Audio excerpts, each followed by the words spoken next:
I'm not here to hype a product I've never used. I am here to walk through the real questions you have before you spend a good chunk of money on a pool robot. If you've ever felt a twinge of doubt about whether a cleaner will actually keep up with your pool's size, water chemistry, or the stubborn line that always seems to collect algae, you're in the right place. Link is in the description if you want to check the product details on Amazon. In this review I'll break down the day-to-day experience, the hidden trade-offs, and who should really consider this unit versus who might be better off looking elsewhere. First, let's set the scene for anyone who's never owned a robotic pool cleaner. The average homeowner with an in-ground pool spends at least an hour each week manually vacuuming the floor, skimming the surface, and checking chlorine levels. That time adds up, especially when the pool is used heavily during summer or when you have kids splashing around. The promise of a robot is simple: set it and forget it, while it handles debris, scrubs the waterline, and even keeps an eye on chemistry. The AIPER Scuba X1 tries to deliver on all three fronts with its HydroComm Pro Smart Monitor, dual jet suction, and a built-in 5-in-1 water test.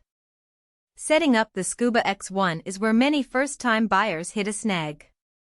The unit arrives in a fairly compact box, but you still need to assemble the side brushes, attach the waterline scrubber, and plug the power cord into the dedicated socket that usually sits near the pool equipment pad.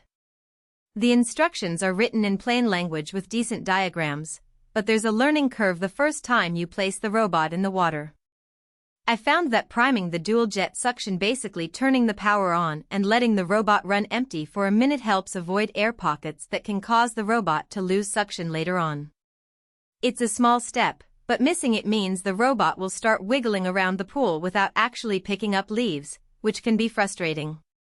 Once it's in the water, the real-time underwater communication is the first feature that feels different from a typical robot.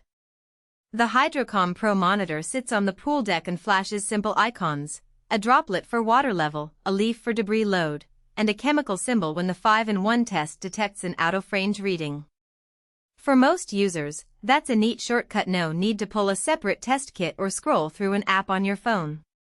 The monitor updates every few minutes, so you get a quick heads up if chlorine drops below 2 ppm or if the robot's filter is getting clogged.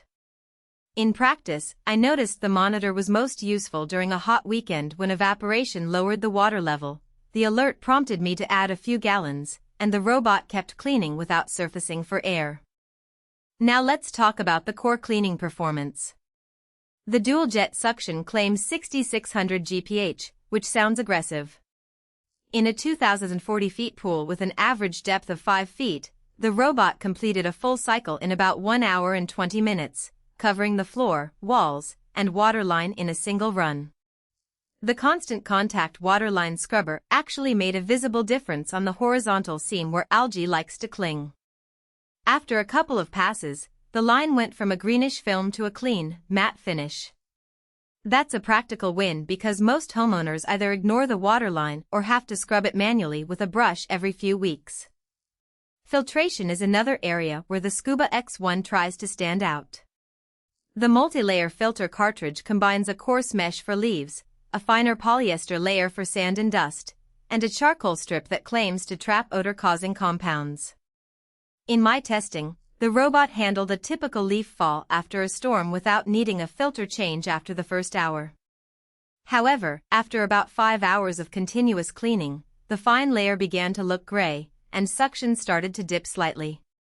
The unit alerts you via the HydroComm monitor to clean the cartridge, which is a simple pop-out process, but it does mean you'll need to schedule a maintenance window roughly every 4 to 6 hours of runtime if your pool collects a lot of fine debris. For a pool that sees heavy leaf fall, that's a realistic maintenance cadence. Strengths become clearer when you compare the Scuba X1 to a basic suction-only robot. First, the integrated water testing saves you the hassle of buying a separate kit, and the real-time alerts keep the chemistry in the sweet spot, which can actually extend the life of your pool's surfaces and equipment. Second, the horizontal waterline scrubber does a job that